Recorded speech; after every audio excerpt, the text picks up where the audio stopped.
Project Sigma intercepted alien communications, and when the objects reached the Earth, they took up a very high orbit around the equator. There were several huge ships, and their actual intent was unknown.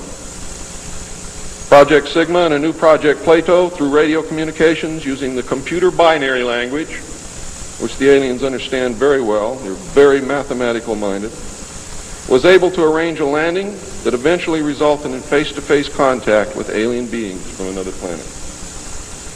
Project Plato was tasked with establishing diplomatic relations with this race of space aliens. But in the meantime, something else happened. In the meantime, a race of human-looking aliens contacted the United States government. Where this happened, I do not know. I wish that I did. This alien group warned us against the aliens that were orbiting the equator and offered to help us with our spiritual development. They demanded that we dismantle and destroy our nuclear weapons as the major condition. They refused to exchange technology, citing that we were spiritually unable to handle the technology which we then possessed, and has not that been true throughout our history? They believed that we would use any new technology to destroy each other, as we always have. This race stated that we were on a path of self-destruction, and we must stop killing each other, stop polluting the earth, stop raping the earth's natural resources, and learn to live in harmony with each other and with nature. These terms were met with extreme suspicion, especially the major condition of nuclear armament, disarmament, and I have to say that I could not blame them in the face of so many uncertainties and so many alien surprises staring them directly in the face. It was believed that meeting that condition would leave us helpless in the face of an obvious alien threat. We also had nothing in history to help with the decision. Nuclear disarmament was not considered to be within the best interests of the United States, and the overtures were rejected. Later in 1954, the race of large-nosed gray aliens which had been orbiting the Earth landed at Holloman Air Force Base. It happened in 1954, ladies and gentlemen. If you take everything that Bob Ebenegger has ever said and subtract 10 years from it, you will be right on the money. A basic agreement was reached. An alien named Krill was left as a pledge that they would return and formalize the agreement. In effect, he was a hostage. This race identified themselves as originating from a planet around a red star in the constellation of Orion, which we call Betelgeuse. I believe that that's a lie. They lie a lot, and they deceive a lot, and it is evident through every action that they've ever done with us. The truth is, ladies and gentlemen, these creatures might be from Mars, really.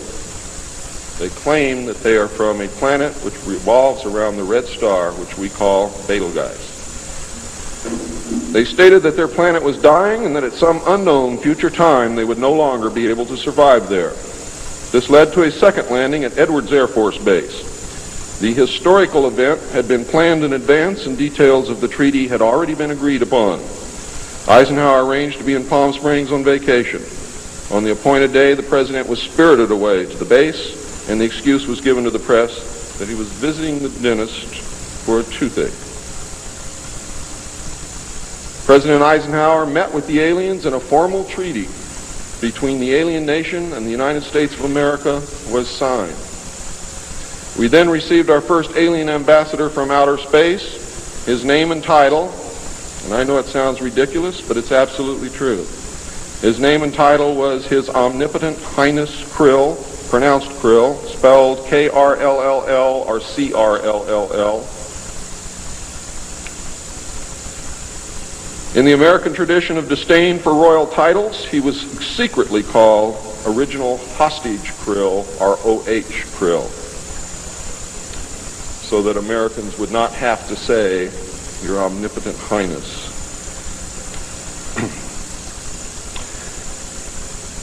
You should know that the alien flag is known as the trilateral insignia. It looks like a TP with two circles on either side of the V and one pole running straight down the middle.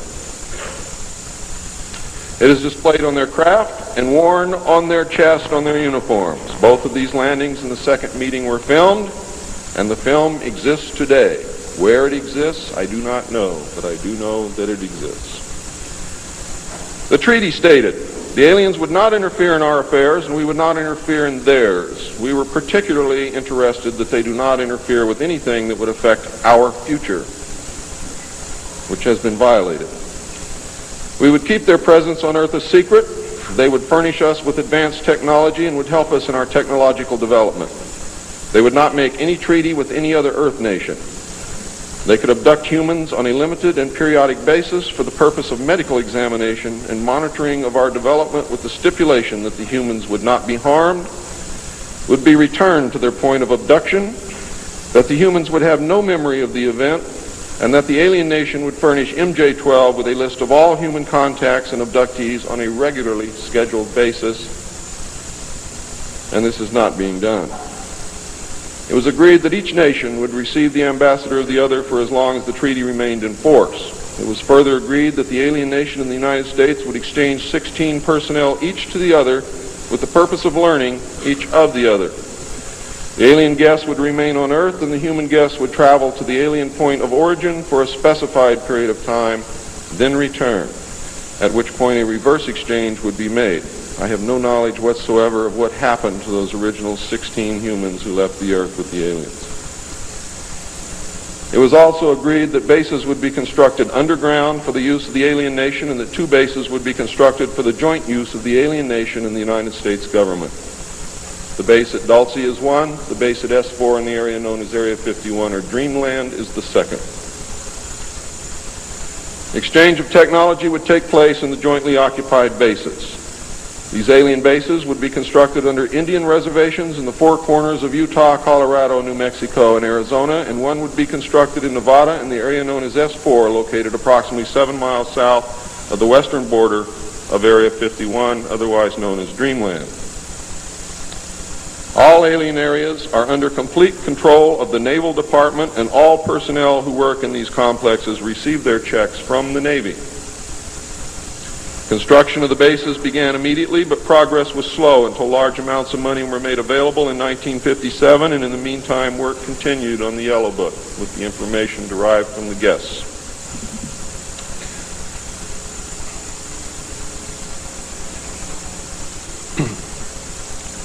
I would like to say at this time that the movie that most of you may have seen, how many of you saw Close Encounters of the Third Kind? That movie was absolutely true. Those events did take place. Not exactly as you saw them, not in the place where you saw them take place, but there was a landing, there was an agreement, there was conversation, there was an exchange of personnel made. I would like to say now also that J. Allen Hynek was the technical director on that movie, and he was also the co-author of Grudge 13, which I read between the years 1970 and 1973, along with another man named Lieutenant Colonel Friend. As you learned last night, it's the real nice guys that get you. Right, Phil?